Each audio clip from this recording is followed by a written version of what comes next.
अस्सलाम वालेकुम नाज़रीन, आप देख रहे हैं प्रोग्राम दो टोक। मैं हूं किरण नाज। तहरीक इंसाफ के पेशावर जलसे में कोई बड़ा ऐलान या कोई हिकमत अमली तो सामने नहीं आ सकी और हैरान कुन तौर पर जलसे में पार्टी चेयरमैन और जनरल सेक्रेटरी तक नहीं आए। इसी तरह कल जब मरकजी क़यादत प्रेस कॉन्फ्रेंस कर रही थी तो इसमें सूबाई क़यादत शामिल नहीं थी, जिससे जो इख्तलाफात की बातें हैं उन्हें डेफिनेटली तक़वियत मिलती है। जलसे से खिताब के दौरान वज़ीर आला सुहेल आफरीदी ने कारकुनान के नारों के जवाब में जल्द डी चौक कॉल देने का किया है।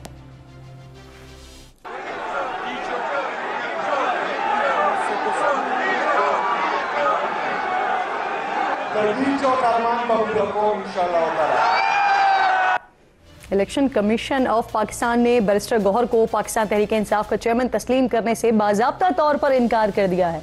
इलेक्शन कमीशन के मुताबिक पीटीआई के इंट्रा पार्टी इंतखाबात पर लाहौर हाई कोर्ट का स्टे ऑर्डर मौजूद है, इसलिए किसी भी फर्द को चेयरमैन के तौर पर कानूनी हैसियत देना मुमकिन नहीं है। दूसरी तरफ नाज़रीन, फैसलाबाद में वर्कर्स कन्वेंशन से खिताब में इस्तेहकाम पाकिस्तान पार्टी के सदर अब्दुल अलीम खान ने कहा कि हालात कुछ भी हों, हमेशा पाक फौज के साथ खड़े हैं। मुल्क में नए सूबों की तजवीज़ भी पेश की। ਇਹ सूबे ਜਿਹੜੇ ਨੇ ਇਹਨੂੰ ਜ਼ਿਆਦਾ ਕਰੋ, ਇਹਦੇ ਨਾਲ ਤੁਹਾਡਾ ਕੁਝ ਵਿਗੜਦਾ ਨਹੀਂ, ਸਵਰਦਾ ਹੈ। ਇੱਕ ਸ਼ਮਾਲੀ ਪੰਜਾਬ ਰੱਖੋ, जनूबी पंजाब रखो, एक वस्ती पंजाब रखो, एक मगरबी पंजाब रखो। सिंध का नाम भी शुमाली सिंध, जनूबी सिंध, वस्ती सिंध, इसी तरह केपी का, इसी तरह बलोचिस्तान। दूसरी तरफ नाज़रीन, पाकिस्तान के मौक़िफ़ की तायद दुनिया भर से सामने आ रही है। अमरीकी रिपोर्ट में तस्दीक हुई है। कहा गया है कि अफगानिस्तान में छोड़ा गया असलहा TTP के हाथ लग गया है। Special inspector general for Afghanistan reconstructions की रिपोर्ट में बताया गया है कि अफगान तालिबान अब भी ख्वारिज को लॉजिस्टिक्स और ऑपरेशनल सपोर्ट फराहम कर रहे हैं। इसी पर मजीद बात करने के लिए, तमाम अहम इशूज़ पर बात करने के लिए प्रोग्राम में मेरे इंतहाई मोअज़्ज़ज़ मेहमान मोहम्मद हनीफ अब्बासी साहब, जो कि वफाक़ी वज़ीर रेलवे हैं। बहुत शुक्रगुज़ार हूँ आपके वक्त की। अब्बासी साहब, सबसे पहले ज़रा आगाज़ हम करते हैं पाकिस्तान तहरीक इंसाफ से। अभी 2-3 दिन ज़रा बड़ी इंपॉर्टेंट इनके लिए, और आज फिर जलसा भी हुआ। जलसे में कारकुनान को जवाब दिया। वज़ीर आला डी चौक आने का फिर से वो इशारा दे रहे हैं। सर, रेडी हैं इसके लिए? आपके इंट्रो में ना एक बात आई हुई थी कि हिकमत अमली और पीटीआई ये दोनों मुतज़ाद चीज़ें हैं, अलग अलग चीज़ें हैं। तो इसलिए मेरा ख्याल है हमको कंफ्यूज ना करें कि ये हिकमत अमली बनाएंगे। ठीक। जहाँ तक डी चौक की बात है, डी चौक का देखिए, ये नवंबर में आए थे मेरा ख्याल है। डी चौक 26 नवंबर में, जो लास्ट ईयर का 2024 की बात है। ये तो अब पाकिस्तान में इस तरह के खेल अब ख़त्म है, इनका खात्मा हो चुके हैं। सही। अब ये जी मैं ना मानूं वाली बातें जो है ना, और मैं कहना चाहता हूँ, देखिए पहली बात तो ये कि ज़हन में लाएं कि जो खैबर पख्तूनख्वा के लोग हैं उनका कसूर क्या है कि 13 साल से आपको वोट दे रहे हैं, ना आप वहाँ पे पानी पीने के लिए दे रहे हैं, ना आपकी एजुकेशन है, ना आपकी हेल्थ है, ना आपकी वहाँ पे ट्रांसपेरेंसी है। वहाँ पे आप देखें कि करप्शन की इंतहा है, स्मगलिंग की गाड़ियाँ भरी हुई हैं, मंशियात स्मगल हो रही है। अच्छा, लोगों की ना जान महफूज है, ना इज्जत महफूज है, सबसे अच्छी गवर्नेंस है, ना माल महफूज है। ये दुनिया से पूछे ना, तभी हमें तीसरी बार वोट दिया है। देखिए किरण, ये दुनिया बताएगी ना। मैं अब क्या बात, तीसरी बार वोट देने का मकसद यही था कि आप लोगों को जो है वो दहशतगर्दी के हवाले करते हैं, दहशतगर्दों के हवाले करते हैं। क्या तीसरी दफा वोट देने का मतलब यही था कि ना स्कूल, ना कॉलेज, ना यूनिवर्सिटी, ना हॉस्पिटल। अब देखे ना, यहाँ से हमारे जो खैबर पख्तूनख्वा के भाई हैं, 40% तो सिर्फ मेरे एक hospital Rawalpindi institute of cardiology में आते हैं, और रावलपिंडी इंस्टीट्यूट ऑफ यूरोलॉजी में 60% आते हैं। केपीके से holy family hospital, PIMS hospital, polyclinic, welcome. लेकिन क्या वो अपने सूबे के अंदर, अपने घर के पास उनको ये फैसिलिटीज नहीं देनी चाहिए? क्या उनकी किस्मत में ये है कि उनका पहला वजीर आला जो है वो आके धमाल डाल रहा था डी चौक में, दूसरा डाला जेल के बाहर मजावर की तरह बैठा हुआ है। तो ये सूरत हाल जो है, मैं समझता हूँ कि ये मुनासिब नहीं है, और पूरे सूबे को आपने दहशतगर्दों के हवाले किया हुआ है, और फैसिलिटेटर का किरदार अदा करें ना। CTD को आपने स्ट्रॉन्ग किया ना, पुलिस को आपने इक्विपमेंट लेके दिया। आज वहां शहीद जो हो रहा है, क्या खैबर पख्तूनख्वा का पुलिस वाला नहीं है? क्या FC में खैबर पख्तूनख्वा से ताल्लुक रखने वाले लोग नहीं है? या जो शब खून मारा जा रहा है फौज के ऊपर, क्या उसमें खैबर पख्तूनख्वा से लोग नहीं है? जाए टांक में, जाए अपना डेरा इस्माइल खान में, जाए मर्दान में, आपको अपने शोहदा की कब्रें मिलेंगी जी, जी। जिनका ताल्लुक पुलिस से है, एफसीसी है, फौज से है। तो कहने से मुराद है कि आप अपनी गवर्नेंस की तरफ ध्यान देने की बजाय अब अब्बासी साहब हो ये रहा है सर कि जो एक मज़ाहमती स्टेटमेंट या बयानिया जो अडियाला जेल से आ रहा है और मुतवातिर आ रहा है, उससे अब लोग ऐसा कह रहे हैं, पाकिस्तान तहरीक इंसाफ के भी अंदरूनी खाना जब बात होती है या दीगर भी, कि अब शायद जो इस वक्त मौजूदा क़यादत है वो लाताल्लुकी करने जा रही है या बहुत जल्द ये नजर आएगा। तो आपको लगता है कि अरकान असेंबली भी, क़यादत भी? सबसे पहली बात तो ये है कि क्या कोई जी शऊर आदमी, जी शऊर जिसका शऊर हो, अपने हाथों से अपनी 4 हुकूमतों को खत्म करेगा? आप जरा बैकग्राउंड में जाएं थोड़ा सा। मैं बड़े आराम से सुकून से अपनी कौम को समझाना चाहता हूँ, लोगों को समझाना चाहता हूँ, फॉलोअर्स को समझाना चाहता हूँ कि आप देखें कि आप 2018 तक गुड्डी गुड्डी थे ना। 2018 से लेके 3 साल आपने वालिद साहब भी कहा, किसी को क्या कहा, बड़े अच्छे जी। और फिर बानी पीटीए के जितने बयानात हैं कि जो फौज के खिलाफ बात करेगा वो आर्टिकल 63 लगना चाहिए, उसके ऊपर 6 लगना चाहिए, फलान लगना चाहिए, पता नहीं क्या क्या। और फौज अगर वो फोन भी टेप करती है तो कोई इशू नहीं है, सही करती है। मतलब आप कसीदे पढ़ रहे हैं, कसीदे पढ़ रहे हैं, लेकिन क्या होता है यकायक नो कॉन्फिडेंस आता है, माशाल्लाह नहीं लगता जी। मुल्क पर कोई डिक्टेटर काबिज नहीं होता, नो कॉन्फिडेंस आता है। कहां से? पार्लियामेंट से जी। उसके जरिए आपकी एक हुकूमत, आप बैठ जाते अपोजिशन में जी। आप अपोजिशन में बैठ जाते, आपकी 4 हुकूमतें थी, आप टफ टाइम देते, लेकिन क्योंकि यहां पे दिमाग है नहीं, क्योंकि ये दिमाग आज का नहीं है, बहुत अरसे से नहीं है, उसी बुनियाद के ऊपर जब आपको ये नो कॉन्फिडेंस आया तो आपने फौज के ऊपर हमला करना शुरू कर दिया। ठीक। और फिर आहिस्ता आहिस्ता आपके गिर्द जो है उन लोगों का हंसा गया, बैरूनी लोगों का मैं बात करता हूँ, बैरून मुल्क से जो लोग हैं जिन्होंने एक प्लानिंग की हुई थी, बड़े अरसे से कोशिश हो रही थी। देखें, पाकिस्तान एक एटॉमिक पावर, ये हिंदुस्तान को भी पता चल गया, दुनिया की ताकतों को पता चल गया कि इनको हम जो कन्वेंशनल वार है उसके जरिए हम नहीं जीत सकते। हम इनसे अगर जीतेंगे तो इनको मुल्क को अदम इस्तेकाम की तरफ धकेल के इंस्टीट्यूशन पे हमलावर होकर उनको एक ऐसा शख्स मिल गया जिसकी बदौलत ये वो सारे काम कर सकते थे। उस पर इन्वेस्टमेंट शुरू होगी। मैं केस लेके गया फॉरेन फंडिंग का, और सुप्रीम कोर्ट में जहां पे साकिब निसार उसका सहूलतकार बना और उनके लॉयर के मुंह के अंदर चीजें डालता था, मुंह के अंदर। और फिर क्या किया उसने कि उसको सादिक और अमीन करार दिया। उसके अंदर मेरा क्या एविडेंस था? मेरा इजराइल से फंडिंग का एविडेंस था, हिंदुस्तान से फंडिंग का एविडेंस था। आज उनके तमाम अमाल जो है, अभी 2 दिसंबर का जो ट्वीट है उस शख्स का, आप देखें तो सही उसके अंदर क्या है। उसके अंदर वो डायरेक्ट आर्मी चीफ को, पाक फौज को, और फिर ये जो बयानिया बनाया जाता है कि जी हम तो एक शख्स के खिलाफ हैं। अगर आप एक शख्स के खिलाफ होते तो आप जीएचक्यू पे हमला क्यों करते? अच्छा, ये बड़ा पॉइंट है। नहीं, ये जीएचक्यू पे हमला क्यों करते? कोर कमांडर हाउस को क्यों जलाते?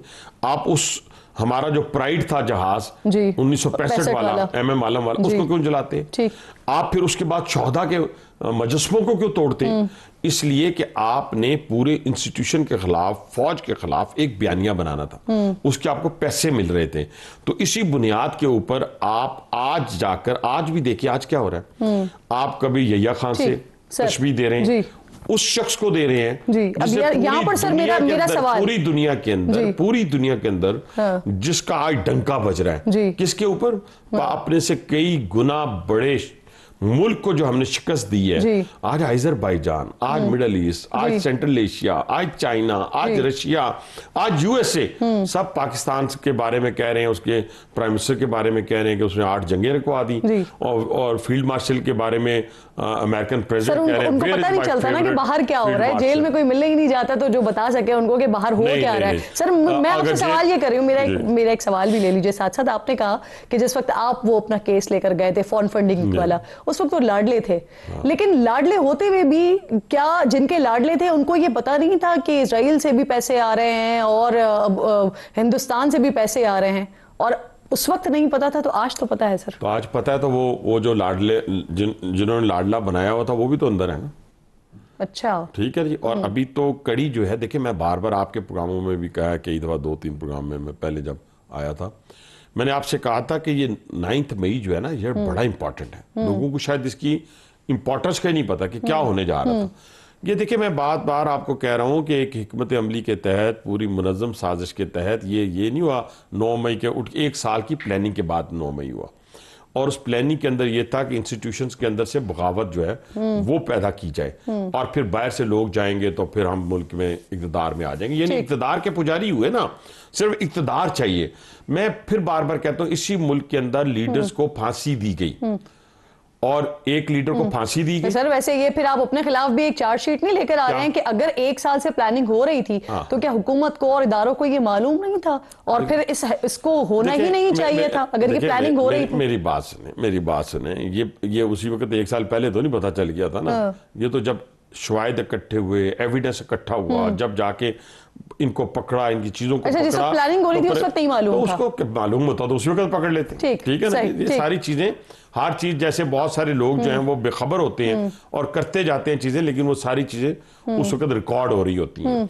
मेरी गुजारिश ये है कि भट्टो साहब को फांसी हो गई, ठीक, सही, और मोहतरमा बेनजीर भट्टो का एक भाई दियारे गैर में मारा गया, एक मुल्क के अंदर मारा गया।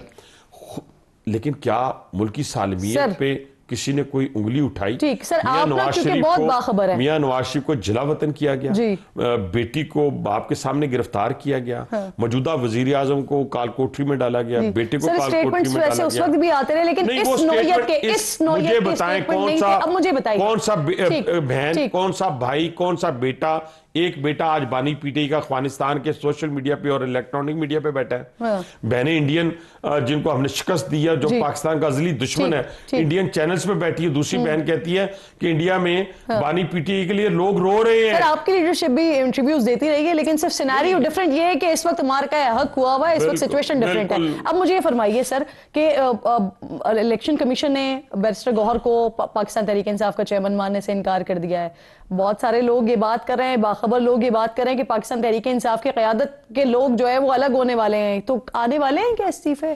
मुझे बताएं, तहरीक इंसाफ नजर कहाँ आती है? सेनेट के अंदर जो पार्लिमानी लीडर है वो कौन है? राजा नासिर अब्बास, उसका पीटीआई से क्या ताल्लुक है? महमूद खान अचकजई, जिसकी नकलें उतारा करते थे बानी पीटीआई, उसका पीटीआई से क्या ताल्लुक है? जितने सीनियर्स लोग हैं हमसे मिलते हैं, एमएनएस मुझसे मिलते हैं पीटीआई के, वो कहते हैं कि यार इसका दिमाग खराब हो गया। अच्छा, हाँ, वो मुझसे कहते हैं। अब बाहर आके तो कोई नहीं कहेगा, लेकिन हमारी 2 चीजों की तस्दीक हुई है जिसका आपने इंट्रो में जिक्र किया, वो बड़ी इंपॉर्टेंट है, वो मैं आपके सामने रखूं, शायद आपके सवाल ना हो। लेकिन एक अमरीकी रिपोर्ट आई है कि अफगानिस्तान के अंदर जो असला छोड़ा गया है वो $7 अरब का है, ठीक है जी, और वो पाकिस्तान के खिलाफ इस्तेमाल हो रहा है। ये हमने दुनिया को बावर करवाया, आज नहीं, बहुत अरसे से हम बावर करवा रहे हैं, रिपीटेडली, और आज अल्लाह ताला ने वो भी गवाही आ गई। इस तरह कांग्रेस की रिपोर्ट आई कि जो 4 दिन की जंग थी उसमें पाकिस्तान फातेह रहा। मैं कहता हूं कि आज इस मुमलकत खुदादाद पाकिस्तान को हमने बचाना है ना, सबने मिलकर। क्या पख्तून मेरे माथे का झूमर नहीं है? क्या बलोच मेरे माथे का झूमर नहीं है? क्या पंजाबी, सिंधी, ये जो सराइकी है, कश्मीरी है, जिब्बी से ताल्लुक रखने वाले लोग हैं, क्या ये सारे का सारा मिला के पाकिस्तान नहीं बनता? क्या ये सारे के सारा मिला के फौज नहीं बनती? बार बार मैं ये लफ्ज इस्तेमाल कर रहा हूं कि आप दुनिया कि उन लोगों का आलाकार ना बने जो पाकिस्तान को अदम इस्तेहकाम। सर खान साहब को अडियाले से कहीं और मुंतकिल करने का है कुछ क्या? मेरे इल्म में ऐसी कोई बात नहीं है। देखिए ये बयानिया बनाया जाता है जी, क्या अच्छा सुने, मकाफाती अमल है ना, छोड़े फिर, अगर वो मुंतकिल हो भी गए तो क्या क़यामत आ जाएगी? मुझे क्यों खान साहब ने किया था अडियाला जेल से अटक जेल? पता आपको क्यों किया था? जी बताइए। मुझे इसलिए किया था कि मियां नवाज शरीफ साहब और मरियम नवाज साहबा की हो गई बेल, तो मैंने सुप्रीटेंडेंट को कहा कि मैंने अपनी लीडरशिप को सी ऑफ करना है या उनसे मिलना है, तो उसने बंदे भेजे अपने जो होते हैं वहां के वार्डन, मैं उनके साथ वहां चला गया मिलने के लिए। एक तस्वीर छप गई, उस तस्वीर के बाद बानी पीटीआई ने डायरेक्टली जो सुप्रीटेंडेंट जेल था उसको फोन करके कहा कि इसको यहां से उठा के अटक ले जाएं और इसको कैदी कपड़े पहनाएं। हमने तो आज तक कैदी कपड़ों का तकाजा हनीफ अब्बासी ने नहीं किया। क्यों नहीं कैदी कपड़े पहनाए जा रहे? सही क्यों आज भी उसी तरीके से उसका बताओ किया जा रहा है? सर मुझे एक आखिरी सवाल, क्योंकि मुझे बार बार क्लोज सेगमेंट करने का कहा जा रहा है, मुझे ये बता दीजिए कि अभी एक तो जब आप मुझे बुलाया करें ना तो फिर टाइम रखा करें। मैं अगली दफा कोशिश करूंगी कि मैं अगला घंटा भी जो है ना वो आपके लिए मुख्तस किया जाए। मुझे बताइए सर, ये रियासती इदारों के खिलाफ तकारीर, ऐवान में एहतजाज और इमरान खान की तस्वीर लाने पर PTI अरकान की रुकनियत मुअत्तल होगी।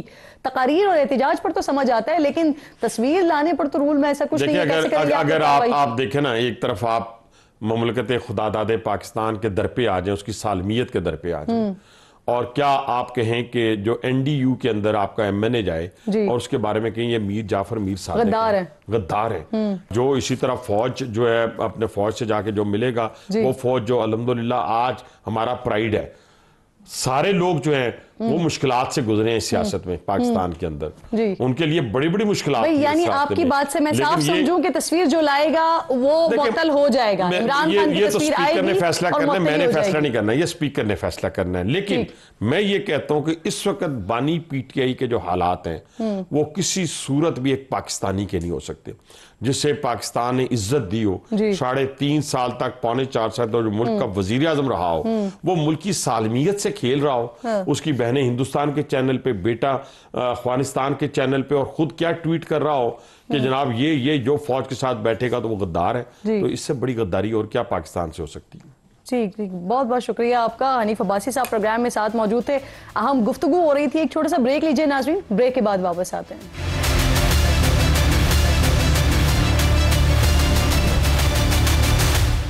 Welcome back once again. Programme के इस हिस्से में मुझे साबिक गवर्नर सिंध इमरान इस्माइल साहब प्रोग्राम में ज्वाइन कर रहे हैं।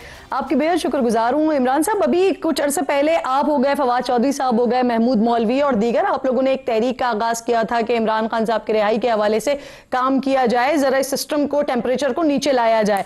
अब 2 दिन पहले जो DGISPR की प्रेस कॉन्फ्रेंस थी, इसके बाद तो आप लोगों की कोशिशें, आपको लगता है कि नतीजा खेज कि क्या हम बात करें, कोई इम्कान ही आपको इस पे नजर आता है कुछ होता हुआ? देखिए, बात यह है कि हमारी तो एक कोशिश, एफर्ट ही थी कि क्योंकि हम वो लोग हैं जो PTI को अंदर से जानते हैं और बड़े अरसे से PTI से एफिलिएटेड रहे हैं। मैं तो क्लेम भी ये करता हूँ कि शायद आज PTI में कोई मेरे से ज़्यादा पुराना आदमी नहीं है इमरान खान के अलावा, क्योंकि इमरान खान ने पार्टी बनाई थी, मैं उनके साथ था एज ए यंगस्टर, मैं 93 से उनके साथ एफिलिएटेड रहा। तो फिर उसके बाद मैं बार बार ये क्लेम करता हूँ, मैंने PTI ज्वाइन नहीं की, मैंने बनाई थी। सो मैं PTI को अपने घर की तरह समझता हूँ और मैं घर वाले के एक एक इची बिची को मैं जानता हूँ कि क्या क्या चीज़ है। सो अभी जो PTI की लीडरशिप है ना, जिन लोगों के हवाले PTI की लीडरशिप है, with all due respect to them, वो सियासी है ही नहीं। सलमान अकरम राजा हुए या इवन बैरिस्टर गौर खुद हुए या और दीगर साथी जो हैं, वो सियासी तो नहीं है। वो बहुत बड़े अपना वकील हो सकते हैं, वो उनके माशरे में बड़ा नाम हो सकता है, लेकिन सियासत तो नहीं उन्होंने की। सो इस वक्त PTI एक गैर मामूली सूरत हाल से गुजर रही है। वो कोई एक नॉर्मल सियासी सिचुएशन में काम नहीं कर रही। एक बहुत ही अनयूजुअल, एक बहुत ही गैर मामूली, एक बहुत ही ऐसा माहौल जो PTI ने कभी देखा नहीं। वो आपकी बात सही है। मैं पूछ रही हूँ, आप लोग कहाँ खड़े हुए हैं इमरान साहब? देखिए ना, हम तो उस वक्त एक्ट कर सकते हैं जब दोनों पार्टियां बातचीत के लिए राजी हो। अगर कोई एक पार्टी राजी हो, दूसरी राजी ना हो, तो हो ही नहीं सकता। यहाँ पे हमें अब पता लगा है, अब पता क्या लगा, हम देख रहे हैं कि उधर से जो इमरान खान साहब के पास हमने पैगामात भेजे या चीज़ें की, वहाँ से भी कोई बहुत मुस्बत जवाब नहीं आया, बल्कि जवाब ही नहीं आया क्योंकि वहाँ तो कोई मुलाकात ही नहीं हो सकी। और इधर से भी अब जो प्रेस कॉन्फ्रेंस हुई, इसके बाद हमें लगता है कि जी इनको भी कोई दिलचस्पी नहीं है इस मामले को आगे ले जाने की। कोई टेबल पर बैठे हैं, कोई आपको ठंडा करें, कोई सियासी माहौल पैदा करने की कोशिश करें। सो इमरान खान साहब की जो ट्वीट थी उसने आपको और भड़का दिया। इधर जो इनकी प्रेस कॉन्फ्रेंस थी उसने आपको और भड़का दिया। ना वो रिक्वायर्ड थी, ना ये रिक्वायर्ड थी, ना वो ट्वीट की जरूरत थी, ना इस प्रेस कॉन्फ्रेंस की जरूरत थी। आपने किसके जरिए पैगाम भेजा था सर? नहीं, वो मैं नाम तो आपको नहीं ले सकता, लेकिन हमने कोशिश की थी कि पैगाम भिजवाएं, लेकिन मैंने आपसे कहा कि वो मुलाकात ही चले नाम ना बताएं, इतना तो बता दें किसके जरिए भिजवाया था आपने? हुकूमत के जरिए, एस्टेब्लिशमेंट के जरिए, नादीदा कुव्वतों के जरिए? एस्टेब्लिशमेंट ही PTI के दोस्त हैं जिनसे हमारे राब्ते हैं, जिनको हमने कहा कि जी आप खान साहब से पूछें कि क्या प्लान है, क्या हम ऐसा कर सकते हैं, क्या हम आगे बढ़ सकते हैं इस चीज़ को लेकर, क्योंकि खान साहब की नॉट तो ज़रूरी है ना। अगर वही राज़ी ना हो इस मसाले के ऊपर तो फिर और क्या होना है। लेकिन उन लोगों की मुलाकात ही नहीं हो सकी। तो सर पीटीआई के वो लोग जिन्हें आप सियासतदान ही नहीं समझते? नहीं जी, मैं उनमें से कह रहा हूँ जो सियासतदान है। अच्छा, मिलने तक जाते हैं, उनमें से सियासतदान भी होते हैं, तो मेरी उनसे ताल्लुकात ज़्यादा हैं, क्योंकि हमारी पार्टी के पुराने लोग हैं और हमने इकट्ठे सियासत शुरू किया, सारा किया, तो वी अंडरस्टैंड ईच अदर। तो उनके थ्रू हमने कोशिश की, लेकिन उनकी मुलाकात ही नहीं हो सकी आज तक। तो उसके बाद जो ट्वीट आई खान साहब की वो अनकॉल्ड फॉर थी, और फिर उसके बाद जो प्रेस कॉन्फ्रेंस हुई वो अनकॉल्ड फॉर थी, और दोनों तरफ से एक बड़ा तेज धमाका दूसरे के ऊपर हुआ। सो आई थिंक अभी तो स्टैंड स्टिल है, लेकिन हम अपनी कोशिशें जारी रखेंगे। और हमारी कोशिश जो है ना, आप यकीन माने कि ये सिर्फ पाकिस्तान के मफाद में। मुझे नहीं पता कि इमरान खान साहब जो हैं वो हमारी कोशिशों को किस नज़र से देखेंगे, मुझे नहीं पता कि इस्टेब्लिशमेंट हमारी कोशिशों को किस नज़र से देखेगी।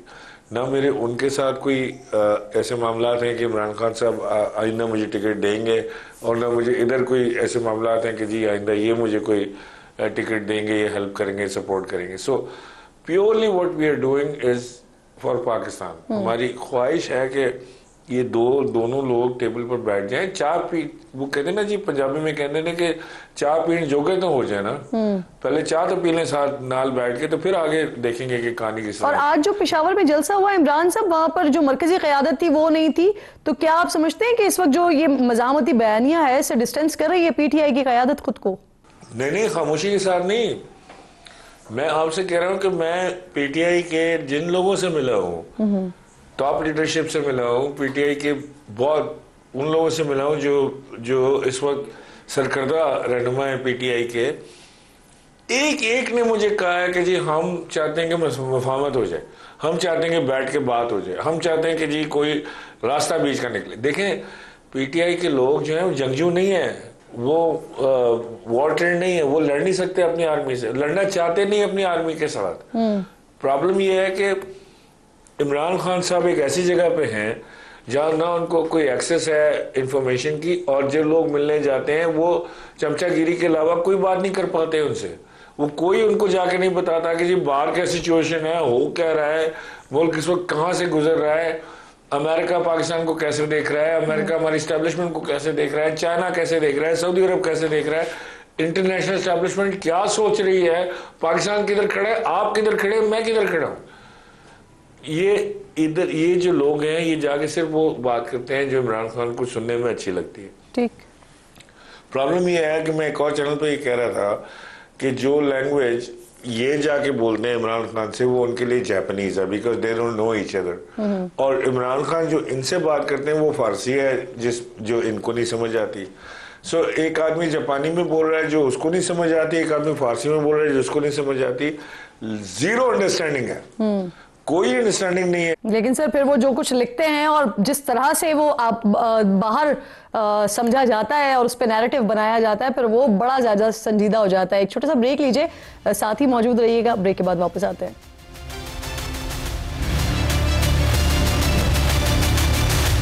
प्रोग्राम में एक बार फिर आपको खुशामदीद कहती हूँ। इमरान इस्माइल साहब साथ मौजूद है। इमरान साहब, इस वक्त जो सिचुएशन बनी हुई है वो चाहे मुज़ाकरात की नाकामी हो गई या मौजूदा हालात हो गए, आप समझते हैं कि खान साहब के ऊपर ही इसकी जिम्मेदारी आयद होती है? सर जाहिर है, क्योंकि ये लोग भी इमरान खान के चोजन लोग हैं ना, उन्होंने पसंद करके इनको लगाया है। तो अच्छे या बुरे हर चीज़ का जो इसका अंजाम होना है उसका जिम्मेदार तो इमरान खान के अलावा कोई नहीं होगा। इमरान खान साहब, मैं ये समझता हूँ कि खान साहब मुल्क दुश्मन नहीं है। इमरान खान साहब का कोई ऐसा इरादा नहीं है कि वो हिंदुस्तान या अफगानिस्तान के साथ मिलकर को मुल्क के खिलाफ साजिश करें। हमने ये बारहा देखी हैं चीज़ें होते हुए लोगों के लिए, बेनज़ीर भुट्टो हों, नवाज शरीफ हों, उनसे पहले भी और बेइंतहा चीज़ें रहीं, फातिमा जिन्ना रहीं, हमने बारहा देखी हैं। तो मैं आपसे मैंने अपनी ज़िंदगी का ना इतना बड़ा हिस्सा इमरान खान के साथ लगाया जितना मैंने अपने वालिद के साथ नहीं लगाया। सो मैं आपको ये कह रहा हूँ कि वो मुल्क दुश्मन तो नहीं है, वो कोई गैरों के साथ मिलकर अपने मुल्क को नुकसान नहीं पहुँचाना चाहते। लेकिन जो उन्होंने जो पॉलिसी अपना ली है ना, जो उन्होंने। सर वैसे आपके साथी फवाद चौधरी साहब कहते हैं कि जो लोग खान साहब से मिलने जाते हैं वो तो बाहर की सिचुएशन को समझते हैं ना, लेकिन वो जो कुछ आकर सोशल मीडिया पर लिखवाते हैं वो खुद नहीं चाहते कि इमरान खान बाहर आए। मैं बिल्कुल ही समझता हूँ, बहुत बड़ी तादाद पीटीआई में ऐसी है जिसकी इस वक्त लॉटरी लगी हुई है कि इमरान खान और बुशरा बीबी जेल में है, वो उनकी तरफ से जेल में रहें, वो वहीं जिंदगी पर उधर ही रहें, वो उनकी तो लॉटरी इस पर लगी हुई। देखें जो इंटरनेशनली इस वक्त जो पाकिस्तान तहरीक इंसाफ को रिप्रेजेंट कर रहे हैं लोग, जो वीलॉगर्स बने हुए हैं, एंकर्स बने हुए हैं, उन्होंने कभी जिंदगी में सहाफत की नहीं। तो फिर आप आने वाले दिनों में देख रहे हैं कि तहरीक इंसाफ के लोग जो हैं वो फिर अलग हो रहे हो, ये मजीद लड़ाई का बोझ उठाने को तैयार ना हो? नहीं, फैसल तो मेरा एक बड़ा पुराना दोस्त है, पीटीआई में सुनाई लेकर आया था। लेकिन देखें मैं आपको ये बता दूंगी, जिसने पीटीआई छोड़ी ना उसकी सियासत खत्म है। सो मेरे कोई फॉरवर्ड ब्लॉग या कोई ऐसी चीज बनेगी, so I don't see it happen. जी बिल्कुल। वैसे फैसल वावडा साहब भी ये बात करते हुए दिखाई दे रहे हैं। अच्छा मुझे फरमाइए, शाह महमूद कुरैशी से आप लोगों की जब मुलाकात हुई उस पर उनके वकील कह रहे हैं कि किसी मुहिम की बात नहीं की थी उन्होंने, और वो कोई सियासी बात ही नहीं हुई थी, लेकिन आप लोगों का दावा उस वक्त भी प्रोग्राम में थे तो आप कह रहे थे कि सियासी मुलाकात कुछ नहीं। कंपनी की मशहूरी के लिए बात कर रहे होंगे। मैं कोई चीज़ वो नहीं करना चाहता जिससे शाह महमूद कुरैशी साहब के लिए डिफिकल्टी हो। मेरे लिए बड़ी इज्जत और एहतराम है मेरे दिल में उनके लिए।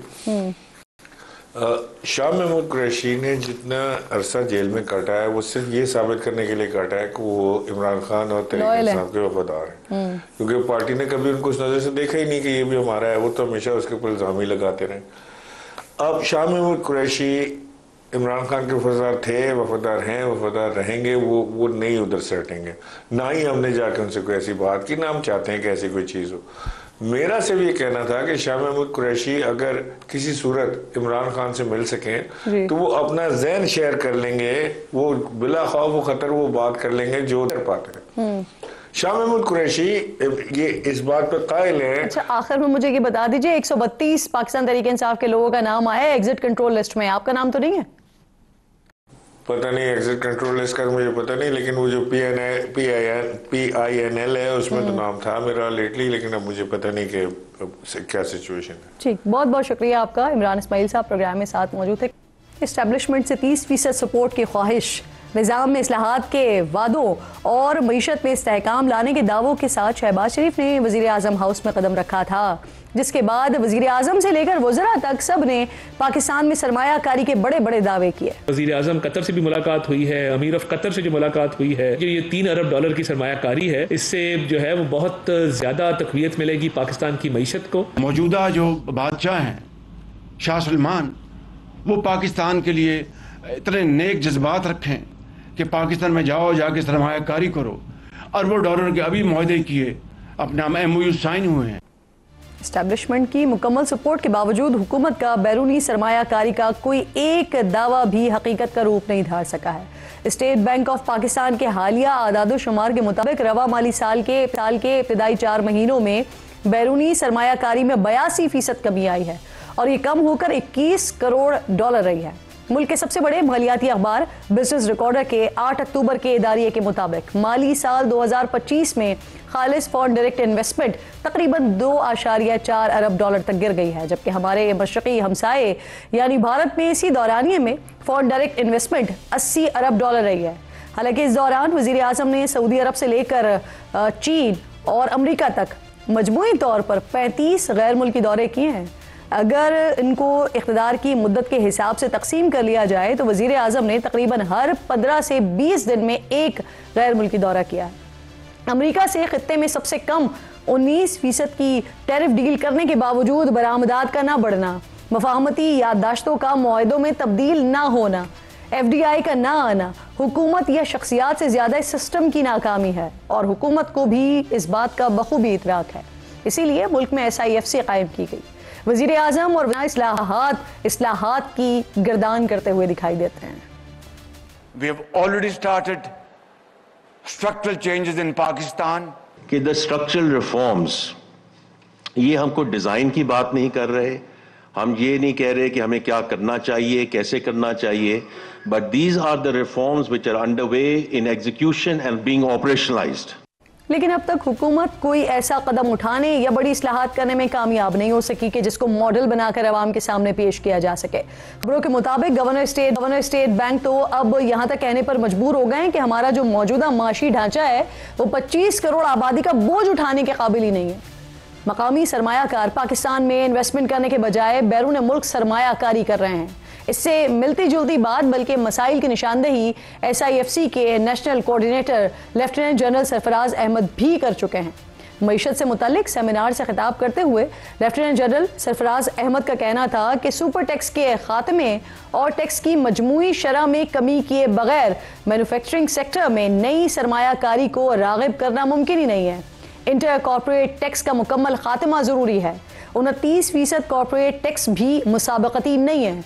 इसके बाद वर्कर वेलफेयर कटौतियां और डिविडेंड टैक्स बाकी मानदा आमद को मुतासर करता है। लेफ्टिनेंट जनरल सरफराज अहमद ने कहा कि एक्सपोर्ट लेड ग्रोथ ही वाहिद हल है। जब तक मकामी सरमायाकार आगे बढ़कर सरमायाकारी नहीं करेंगे बैरूनी सरमाया भी नहीं आएगा।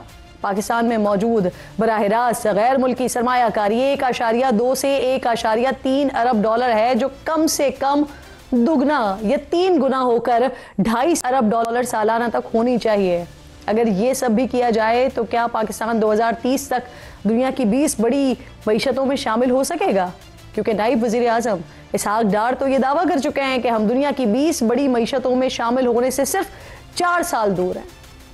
पाकिस्तान की मईशत को वापस प्राइम मिनिस्टर शहबाज शरीफ के विजन के मुताबिक, जो कि बिल्कुल फॉलो कर रहे हैं प्राइम मिनिस्टर नवाज शरीफ के उस टेन्योर को, कि हमें इसको G20 की तरफ जल्दी से जल्दी लेके जाना है। Pakistan is going to be part of G20 the way it's working, not too far away but not later than 2030। लेकिन नाज़रीन, क्या ये इस्लाहात के बगैर, सरमायाकारों का एतमाद बहाल किए बगैर, इंडस्ट्री के रिवाइवल के बगैर मुमकिन है?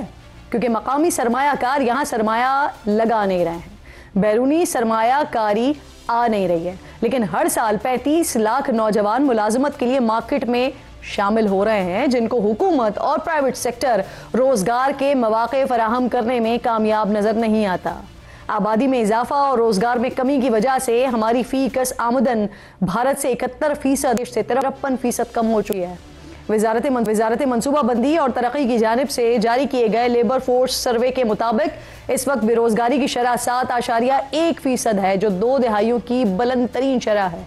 पाकिस्तान में बेरोजगार अफराद में 31% का इजाफा हुआ है, जिसके नतीजे में मजीद 14 लाख अफराद बेरोजगार हो गए हैं। सर्वे में एक और हैरान कर देने वाली चीज सामने आई है, वो ये कि 65 साल या इससे जायद उम्र के अफराद में बेरोजगारी की शरह सबसे कम, जबकि 20 से 30 साल के नौजवान में बेरोजगारी की शरह सबसे ज्यादा है। यानी सूरत हाल ये है कि जिंदगी का पहिया चलाने के लिए बूढ़ों को भी काम करना पड़ा है, क्योंकि या तो उनके बच्चे पा रहे हैं और बेरोजगार हैं, या फिर वो कमा रहे हैं लेकिन महंगाई नहीं है कि घर का खर्चा पूरा नहीं हो पा रहा है।